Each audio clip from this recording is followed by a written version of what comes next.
இந்த Russia Ukraine பிரச்சனையில் Mariupol city ரொம்ப இம்பார்ட்டண்டான ஒரு சிட்டி அப்படிங்கிறது நம்ம எல்லாருக்குமே தெரியும்.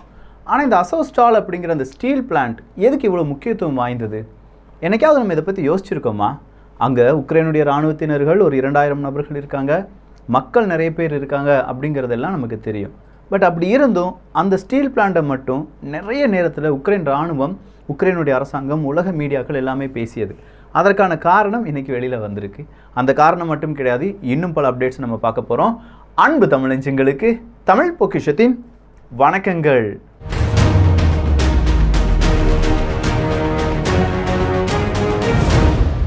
ஸோ அசோஸ்டால் ஸ்டீல் பிளான்ட் அப்படிங்கிற இடம் தான் கடைசி வரைக்கும் ரஷ்யா உக்ரைன் பிரச்சனையில் மேரிபோல் அப்படிங்கிற ஒரு சிட்டியினுடைய மைய புள்ளியாக இருந்தது. சேச்சன் ஆர்மி ஒரு 20 நாட்களுக்கு முன்னாடியே சொல்லிட்டாங்க மேரிபோல் எங்களுடைய கட்டுப்பாட்டுக்குள் வந்துருச்சு அப்படின்னு சொல்லி. ரஷ்யாவினுடைய MOD, minister of defence அப்படிங்கிறவங்களும் Mariupol எங்களுடைய கண்ட்ரோலுக்கு வந்துருச்சு, அசோஸ்டால் ஸ்டீல் பிளான்ட் மட்டும் இல்லைப்பா அப்படின்னு சொல்லி ஒரு 5-6 தினங்களுக்கு முன்னாடியே சொல்லிட்டாங்க. பட் அகெயின் கண்டினியூஸாக ஒரு 6லேருந்து 8 தினங்கள் அப்படிங்கிறது அங்கே தாக்குதல் அப்படிங்கிறது நடைபெற்று கொண்டே இருக்கிறது. இது எங்கே இருந்துடா, எப்படி இவங்களுக்கு இந்த சாப்பாடாக இருக்கட்டும், இல்லைன்னா சுற்றி வளைச்சிட்டாங்க ரஷ்யா.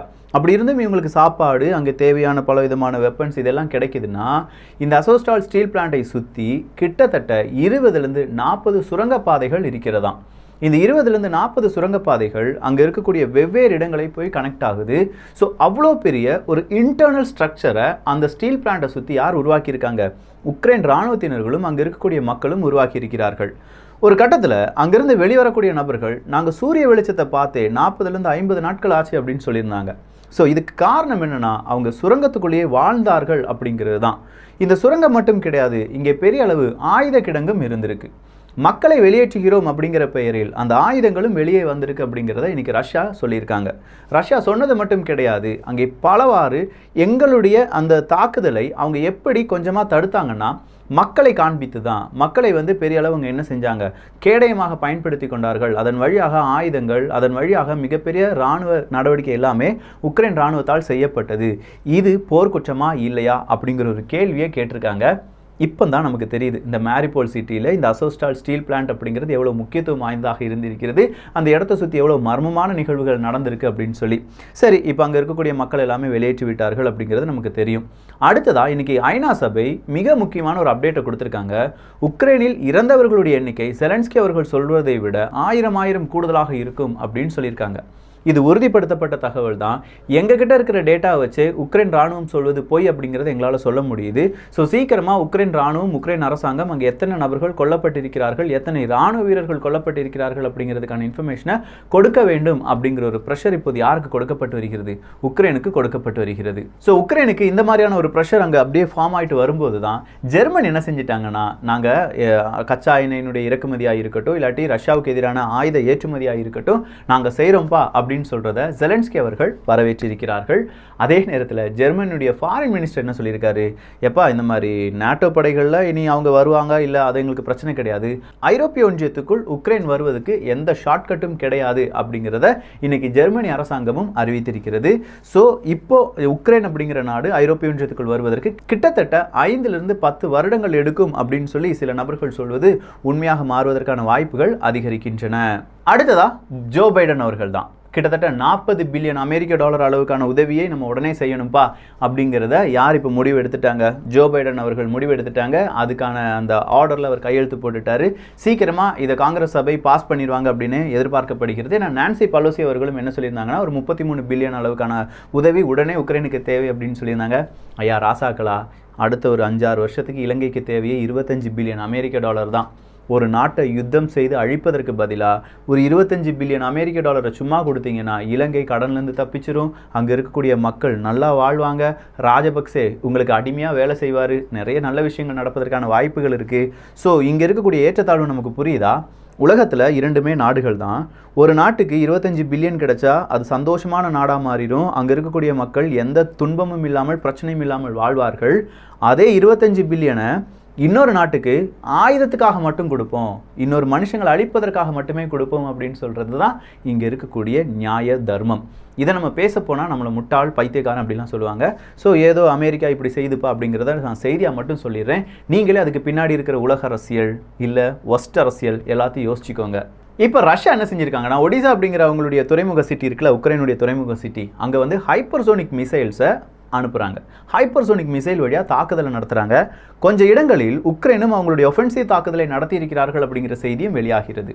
ஸோ உக்ரைனுடைய ஒஃபென்சிவ் தாக்குதல் ஈஸ்ட் சைடில் தான் இருக்குது, டோன்பாஸ் ரீஜன்லாம் இருக்குல்ல, அந்த இடத்துல கொஞ்சம் தாக்குதல் அதிகரித்திருக்கிறது அப்படிங்கிறதும் இன்றைய ஒரு அப்டேட்டாக வந்திருக்கு. ஓவராலாக மே 9ஆம் தேதி ஒரு யுத்தம் பெருசாக மாறும், அப்படி இல்லைனா யுத்தம் நிறுத்தப்படும் அப்படின்னு சொல்லி நம்ம பார்த்த நேரத்தில் இல்லைப்பா, இந்த யுத்தம் லாங் டேர்மாக போகும் அப்படிங்கிறத இன்னைக்கு யூகே இன்டெலிஜென்ஸ் அப்படிங்கிற உளவுத்துறை ஒரு ரிப்போர்ட்டாக சப்மிட் பண்ணியிருக்காங்க. எதுக்காக ஒரு லாங் டேர்மாக ரஷ்யா இதை பிளான் பண்ணியிருக்காங்கன்னா, உக்ரைனுக்கு உதவக்கூடிய நாடுகள் எல்லாமே உதவி உதவி உதவி டயர்ட் ஆயிடுவாங்க.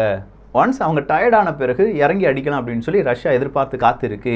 ஸோ இப்போதைக்கு அமெரிக்கா, ஜெர்மன், யூகே போன்ற நாடுகள் ரொம்ப டயர்டாகிற வரைக்கும் யார் நிற்பாங்க? ரஷ்யா அப்படியே நின்றுக்கிட்டே இருப்பாங்க.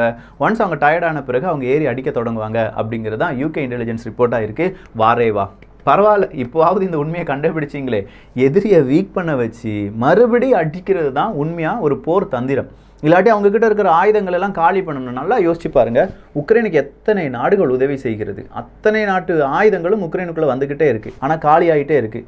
ரஷ்யா மட்டும்தான் உதவி பண்ணுறாங்க. ரஷ்யாவுக்கு வேறு எந்த நாடும் உதவியும் பண்ண முடியாது, பண உதவியும் செய்ய முடியாது. ஏன்னா அதான் பொருளாதார தடையெல்லாம் விதிச்சு வச்சிருக்கீங்களே.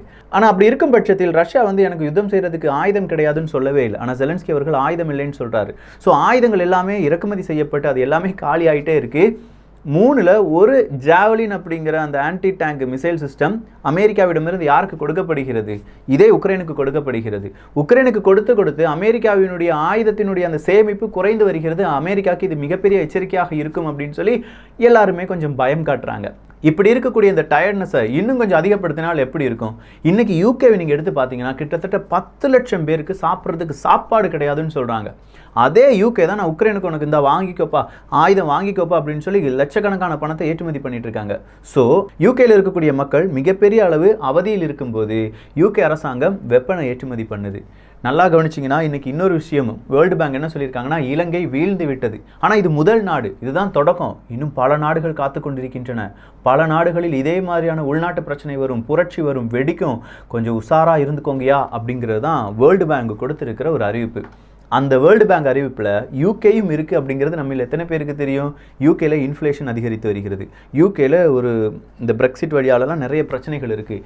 இன்னும் கொஞ்சம் நாடுகள் அப்படியே சேர்ந்து இந்த மாதிரியோ ஏதாவது ஒரு நாடு யூகேக்குள்ளே போய் கொஞ்சமாக இறங்கி விளையாண்டாங்கன்னா அம்புட்டு தான் யூகேனுடைய அந்த ஒரு அமைதி நிலைமை ரொம்ப பெரிய அளவு கெட்டு போகும். யூகேயில் இருக்கக்கூடிய நண்பர்கள், நீங்களே உங்களுடைய கருத்துக்களை வாசிக்கும் போது எனக்கே புரியுது, நாங்களாம் வாழ முடியலை, மிடில் கிளாஸாக இருக்கிற எல்லார்ட்டுமேருந்து பணத்தை பிடுங்கி யூகே அரசாங்கம் பல நபர்களுக்கும் வெப்பன்ஸுக்கும் ஏற்றுமதி பண்ணிட்டு இருக்காங்க, எங்களை வாழ இங்கே அனுமதிக்கவே மாட்டாங்க அப்படிங்கிற உங்களுடைய கருத்துக்கள் இங்கே நான் வாசித்துக் கொண்டிருக்கிறேன். இன்னும் உங்களால் சொல்லக்கூடிய இல்லாட்டி சொல்ல முடிகிற அந்த கருத்துக்களை கீழே பதிவு பண்ணுங்க. ஏன்னா நம்ம வீடியோவை பார்க்குறவங்களை விட கருத்துக்களை வாசிக்கக்கூடிய நண்பர்கள் அதிகமாக இருக்காங்க. ஸோ உங்கள் மனசில் என்ன தோணுது, உங்கள் நாட்டில் என்ன நடந்துட்டு இருக்கு அப்படிங்கிறத கீழே சொன்னீங்கன்னா, அவங்க வாழ்கிற நாட்டில், அது இந்தியாவாக இருக்கலாம், இலங்கையாக இருக்கலாம், கனடாவாக இருக்கலாம், எது வேணாலும் இருக்கலாம், அவங்க வாழ்கிற நாட்டில் அவங்க எப்படி வாழ்கிறார்கள் அப்படிங்கிறது அவங்களுக்கு புரிய வரும். ஸோ நீங்கள் வாழ்கிற அந்த கஷ்டமான வாழ்க்கையை அவங்களுக்கு சொல்லி புரிய வச்சாதான் ஓகே நம்ம நல்ல இடத்துல வாழ்ந்துட்டு இருக்கோம் அப்படிங்கிறது அவங்களுக்கும் கொஞ்சம் புரிவதற்கான வாய்ப்புகள் இருக்குது. இல்லை நம்ம ரொம்ப கஷ்டப்படுறோம் அப்படின்னாச்சும் அவங்க புரிஞ்சுக்கிட்டுமே, ஏதாவது ஒரு உண்மையை அவங்க புரிந்து கொள்ள வேண்டும். அதற்கான ஒரு சின்ன ஆயுதமாக நீங்கள் உங்களுடைய கருத்தை பயன்படுத்தலாம். டோட்டலாக ரஷ்யாவுக்குள்ள மார்ஷல் லா அப்படிங்கிற சட்டத்தை கொண்டு வரலாம். யாரும் வந்து இனிமேல் இந்த போரை பற்றியோ இல்லாட்டி ரஷ்யாவை பற்றியோ குறை சொல்லக்கூடாது, அப்படி சொன்னால் அவங்க கைது செய்யப்படக்கூடிய அந்த மார்ஷல் லா அப்படிங்கிறது ரஷ்யாவுக்குள்ள கொண்டு வரலாம். இது இன்னும் போரை தீவிரப்படுத்துவதற்கு உதவியாக இருக்கும் அப்படிங்கிற மாதிரியான ஒரு துணுக்கு செய்தியும் வெளியாகி இருக்கிறது. கீவ் அப்படிங்கிற தலைநகரத்தின், உக்ரைனுடைய தலைநகரத்தினுடைய மேயர் என்ன சொல்லியிருக்காருன்னா, 3 நபர்கள் கீவ் அப்படிங்கிற அந்த மாகாணத்தை விட்டு வெளியேறியிருப்பாங்க, அதில் 2 நபர்கள் வீட்டுக்கு வந்துட்டாங்க. ஸோ எல்லாருமே இப்போ கீவ் அப்படிங்கிற மாகாணத்தை நோக்கி வந்து கொண்டிருக்கிறார்கள். கீவ் பழைய சகஜ நிலைமைக்கு திரும்பி வருகிறது அப்படிங்கிற ஒரு அறிவிப்பு தான். இதுவரையிலும் உக்ரைன் ரஷ்யா இந்த பிரச்சனை காரணமாக 80 லட்சம் நபர்கள் அவங்க இடத்தை விட்டு வேற இடத்துக்கு போயிருக்கலாம். ஒன்று உள்நாட்டுக்குள்ளேயே வேற இடத்துல இருக்கலாம், இல்லாட்டி வெளிநாடுகளுக்கு போயிருக்கலாம் அப்படிங்கிற ஒரு அறிவிப்பும் வெளியாகி இருக்கிறது. சீனாவினுடைய ஜி ஜின்பிங் அவர்கள் இப்போது மிகப்பெரிய ஒரு வார்னிங்குள்ளே கொண்டு வந்திருக்காரு. ஏன்னா எல்லாருமே இப்போ தைவானை பற்றி பேச ஆரம்பிச்சிட்டாங்க. தைவானை சீனா ஆக்கிரமிப்பு செய்யுமா? ஐயோ ஆக்கிரமிப்பு செஞ்சால் என்ன நடக்கும்? பொருளாதாரத்தில் நிறைய பிரச்சனைகள் வருமே. சீனாவுக்கு ஆல்ரெடி கொரோனாவால் பிரச்சனை வந்துட்டு இருக்கு, குரங்கு காய்ச்சல் வந்துட்டு இருக்கு, தக்காளி காய்ச்சல் வந்துட்டு இருக்கு, இதெல்லாம் சீனாவில் தான் வந்திருக்குமா இப்படின்னு சொல்லி சீனாவினுடைய பெயர் ரொம்ப டேமேஜாக ஓடிட்டு இருக்கு. இந்த டேமேஜுக்கு மத்தியில் மறுபடியும் ஒரு பொருளாதார தடை, உலக நாடுகள், மேற்குலக நாடுகளுடைய எதிரி இந்தியாவை பகைத்துக் கொள்வது இதெல்லாம் சீனாவுக்கு மிகப்பெரிய பிரச்சனையாக மாறும் அப்படிங்கிறதுனால சீனா கொஞ்சம் கொஞ்சமாக அவங்களுடைய காய் நகர்த்தலை செய்து வருகிறது. ஜெர்மனியுடைய ஃபாரின் மினிஸ்டர் இன்னைக்கு உக்ரைனுக்குள்ள வந்துட்டாரு. ஆனால் ஜெர்மனியுடைய சான்சலர்லாம் வரல. ஜெர்மனியுடைய சான்சலரை செலன்ஸ்கி அவர்கள் மே 9ஆம் தேதி எங்கள் நாட்டுக்கு வாங்க அப்படின்னு சொல்ற ஒரு அழைப்பு எல்லாமே கொடுத்திருந்தார்.